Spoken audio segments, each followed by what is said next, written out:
Imam Al-Ghazali adalah seorang sufi, teolog, dan filsuf terbesar dalam Islam. Nama lengkapnya adalah Abu Hamid Muhammad bin Muhammad bin Muhammad bin Ahmad Al-Ghazali, bergelar Hujatul Islam, Zainuddin, At-Tusi, Asy-Syafi'i. Secara singkat dipanggil Al-Ghazali karena dilahirkan di Ghazlah, kota di wilayah Khurasan, Iran pada tahun 450 Hijriah atau 1058 Masehi. Pada tahun 484 Hijriah atau 1091 Masehi, Imam Al-Ghazali diangkat menjadi guru besar di Madrasah Nizamiyah. Selama belajar di madrasah, Al-Ghazali mendalami filsafat secara otodidak, terutama pemikiran Al-Farabi, Ibnu Sina, Ibnu Miskawih, dan Ikhwan Al-Safa.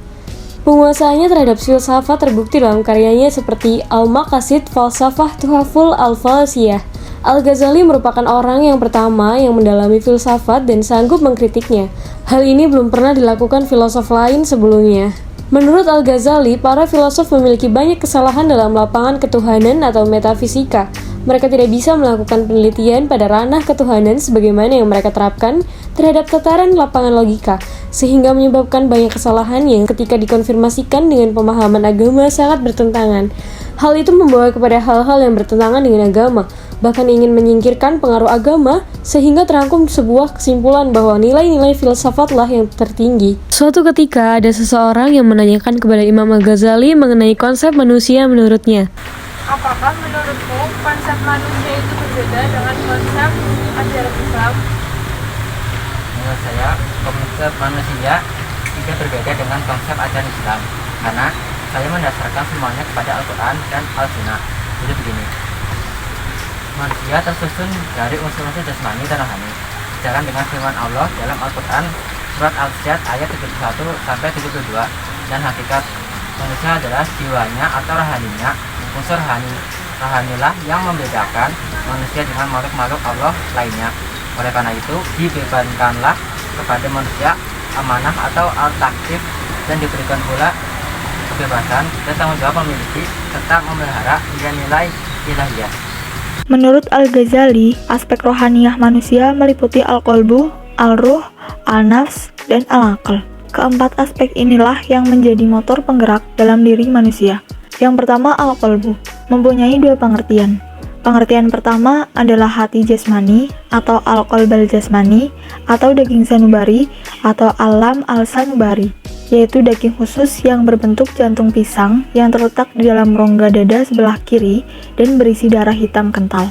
Qalbu dalam arti ini erat hubungannya dengan ilmu kedokteran dan tidak banyak menyangkut maksud-maksud agama dan kemanusiaan karena hewan dan orang mati pun mempunyai qalbu seperti ini. Sedangkan qalbu dalam arti kedua adalah sebagai lut robani ruhi atau bersifat spiritual.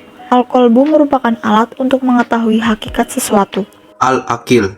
Ada beberapa pengertian tentang akil. Pertama, akil adalah potensi yang siap menerima pengetahuan teoritis. Kedua, akil adalah pengetahuan tentang kemungkinan sesuatu yang mungkin dan kemuhalan sesuatu yang mustahil, yang muncul pada anak usia tamyiz, seperti pengetahuan bahwa dua itu lebih banyak daripada satu dan kemustahilan seseorang dalam waktu yang bersamaan berada di dua tempat. Ketiga, akil adalah pengetahuan yang diperoleh melalui pengalaman empirik dalam berbagai kondisi. Keempat, akil adalah potensi untuk mengetahui akibat sesuatu dan memukul syahwat yang mendorong pada kelezatan sesaat. Dengan demikian, orang yang berakal adalah orang yang di dalam melakukan perbuatan didasarkan pada akibat yang akan muncul, bukan didasarkan pada syahwat yang mendatangkan kelezatan sesaat.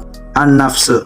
Sedangkan menurut Al-Ghazali, nafsu diartikan perpaduan kekuatan marah, ghadab, dan syahwat dalam diri manusia. Kekuatan ghadab pada awalnya tentu untuk sesuatu yang positif, seperti untuk mempertahankan diri, mempertahankan agama, dan sebagainya. Dengan adanya ghadab, itulah jihad diperintahkan dan kehormatan diri terjaga. Dengan kekuatan marah, seorang wanita menolak untuk dinodai agama dan kehormatannya. Dengan kekuatan marah, seorang dapat menupas kezaliman dan kemungkaran.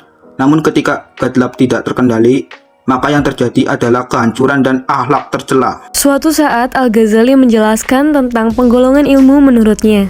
Kemudian, apa sajakah penggolongan ilmu dalam kitabmu Ihyaul Ulumuddin?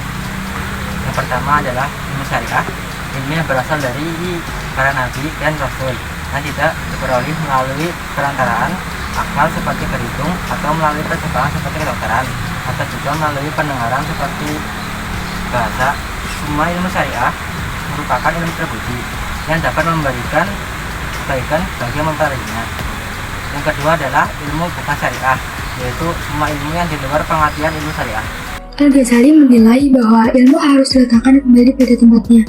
Agar bisa meletakkan ilmu pada tempatnya, tentu perlu diketahui di mana letak ilmu itu masing-masing. Sehingga Al-Ghazali membuat banyak penggolongan ilmunya di dalam kitab Ihya Ulumuddin. Secara umum, ilmu itu dapat dikelompokkan ke dalam dua kelompok besar, yaitu ilmu syariah dan bukan syariah. Ilmu syariah dibagi lagi menjadi dua kelompok. Yang pertama ada fardhu ain atau ilmu yang wajib bagi setiap muslim, dan yang kedua ada fardhu kifayah, yaitu ilmu yang wajib bagi sebagian muslim. Ilmu bukan syariah yaitu ilmu yang di luar pengertian ilmu syariah. Ilmu ini dapat digolongkan menjadi dua. Yang pertama ada ilmu terpuji. Ilmu ini terbagi dalam dua kelompok, yaitu ilmu fardhu kifayah dan ilmu utama. Ilmu utama merupakan ilmu yang bukan fardu, tetapi bermanfaat untuk melengkapi atau menyempurnakan ilmu fardu lainnya. Contohnya, kita bisa ilmu kedokteran atau matematika. Yang kedua, ada ilmu mubah, yaitu ilmu yang dalam tinjauan agama tidak membawa kebaikan maupun keburukan bagi yang mempelajarinya atau orang lain.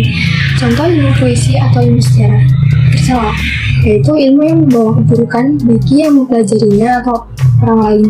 Contohnya adalah ilmu sihir. Kemudian ada seseorang yang bertanya kepada Imam Al-Ghazali mengenai ilmu fardu ain dan juga ilmu fardu kifayah. Saya pernah mendengar ulama sepakat bahwa ada ilmu yang fardu bagi setiap muslim atau fardu ain, dan ilmu yang fardu bagi sebagian muslim atau fardu kifayah. Pendapatmu bagaimana? Bahwasanya ilmu fardu ain sangat tergantung dengan keadaan hidup seseorang. Kewajiban menurut ilmu ini berubah dari waktu ke waktu sesuai dengan perubahan yang terjadi pada orang tersebut. Yang termasuk ilmu fardu ain adalah ilmu muamalah dan ilmu mukasyafah. Sedangkan ilmu fardu kifayah adalah ilmu syariah dan ilmu bukan syariah. Al-Ghazali membagi lagi ilmu fardu ain ini dalam dua kelompok, yaitu ilmu mukasyafah dan muamalah. Ilmu mukasyafah adalah Ilmu yang wajib diketahui saja, dan ilmu ini hanya dicapai ketika hati telah bersih dari berbagai sifat tercela. Sedangkan ilmu muamalah adalah ilmu yang wajib diketahui dan diamalkan. Al-Ghazali hanya membahas ilmu muamalah tapi tidak membahas ilmu mukasyafah karena ilmu ini sulit dipahami dan diuraikan. Namun demikian, menurut Al-Ghazali, ilmu mukasyafah dapat dicapai dengan mengamalkan ilmu muamalah. Ilmu muamalah mencakup tiga hal, yaitu berkaitan dengan keyakinan atau i'tiqad, perintah, dan larangan.